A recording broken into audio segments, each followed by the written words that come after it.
Selamat siang Ibu dan teman-teman. Perkenalkan, nama saya Angel Raja Guguk, NIM 0320210050, kelas NER 1B. Di sini saya akan membuat video mengenai anatomi fisiologi sistem endokrin. Sebelum kita masuk ke lebih jauh lagi, kita harus tahu apa itu sistem endokrin atau hormon. Sistem endokrin atau hormon adalah zat kimia yang dihasilkan oleh kelenjar endokrin atau kelenjar buntu yang dibutuhkan oleh tubuh dalam jumlah yang kecil, tetap berpengaruh terhadap aktivitas sel tubuh. Kelenjar endokrin adalah kelenjar penghasil hormon yang tidak memiliki saluran pengalir atau saluran buntu. Kemudian kita masuk ke perbedaan sistem hormon atau endokrin dan sistem saraf. Seperti yang kita tahu, sistem hormon dan sistem saraf keduanya termasuk dalam sistem regulasi yang mengatur semua kegiatan tubuh kita. Perbedaannya yaitu yang pertama, sistem saraf. Sistem saraf itu berfungsi mengatur interaksi tubuh dengan lingkungan. Ini cepat dan durasinya kerja sebentar. Sedangkan sistem endokrin atau hormon berfungsi mengatur interaksi sel atau organ. Ini lambat dan durasinya kerja lama. Kita masuk ke anatomi fisiologi sistem endokrin. Kita masuk ke kelenjar hipofisis atau pituitari. Terletak di sebelah sini. Kelenjar hipofisis atau pituitari terletak di otak di bawah hipotalamus. Besarnya kira-kira 10 kali 13 kali 6 mm. Ini pada dasarnya adalah pusat otak mengendalikan semua tindakan dari kelenjar sistem endokrin, termasuk merangsang pertumbuhan dan hormon perkembangan. Kelenjar hipofisis itu ada 3 bagian, yaitu yang pertama bagian depan, dihasilkan hormon somatotropin atau thyroid stimulating hormone atau disebut dengan TSH.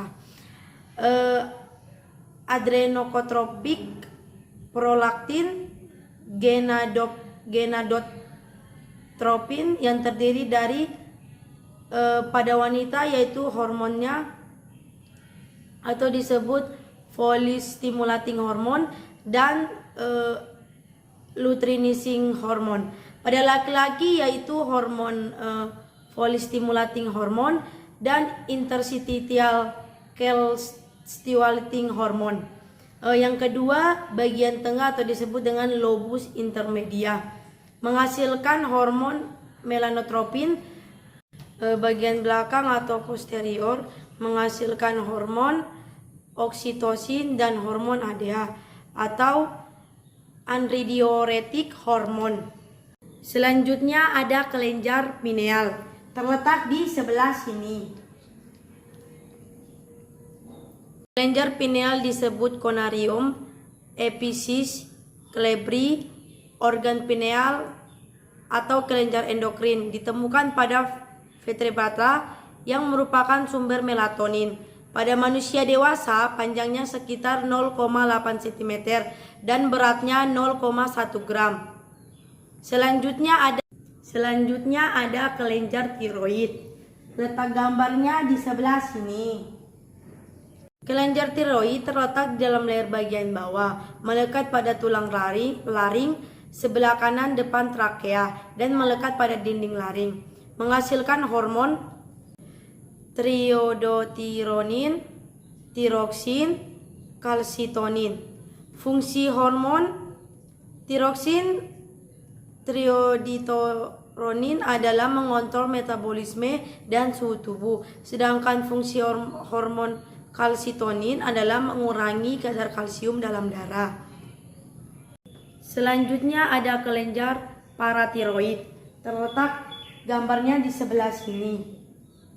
Kelenjar paratiroid terletak di atas selaput yang membungkus kelenjar tiroid. Terdapat 2 pasang terletak di belakang tiap lobus dari kelenjar tiroid, dua sebelah kiri dan 2 sebelah kanan. Hormon yang dihasilkan parathormon atau PTH. Fungsinya yaitu meningkatkan kadar kalsium dalam darah. Selanjutnya ada kelenjar timus. Letak gambarnya di sebelah sini. Kelenjar timus terdiri atas dua lobus berwarna kemerah-merahan. Pada bayi yang baru lahir, bentuk kelenjar timus sangat kecil. Beratnya hanya sekitar 10 gram.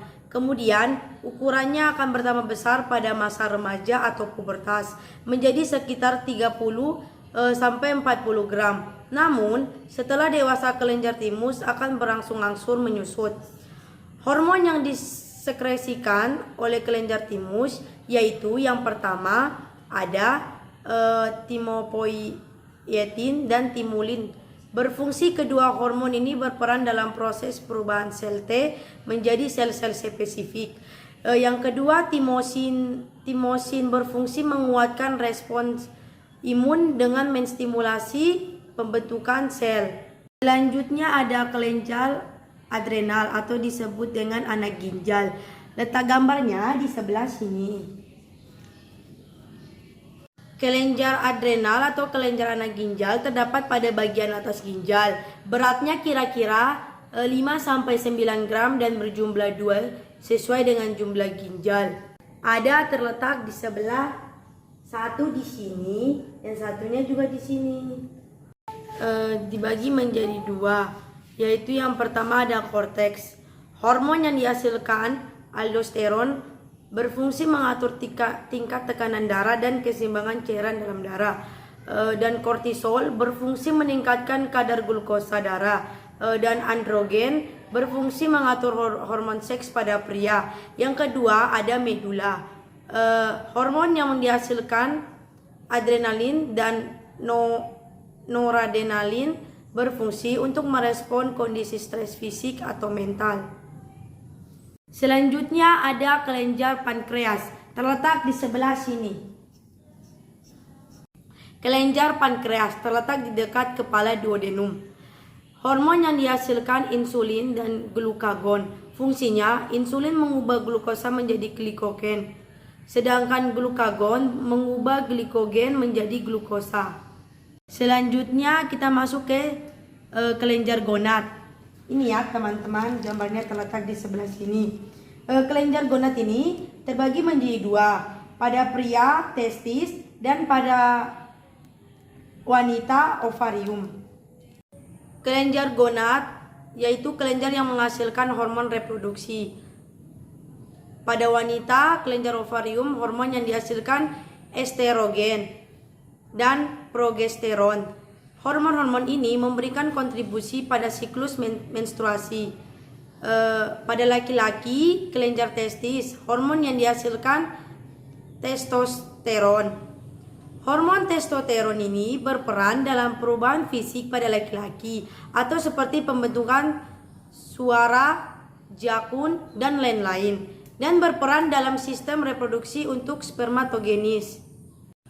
Sekian video penjelasan saya mengenai anatomi fisiologi sistem endokrin. Jika ada kesalahan kata, saya meminta maaf. Sekian dari saya. Terima kasih. Selamat siang, Bu.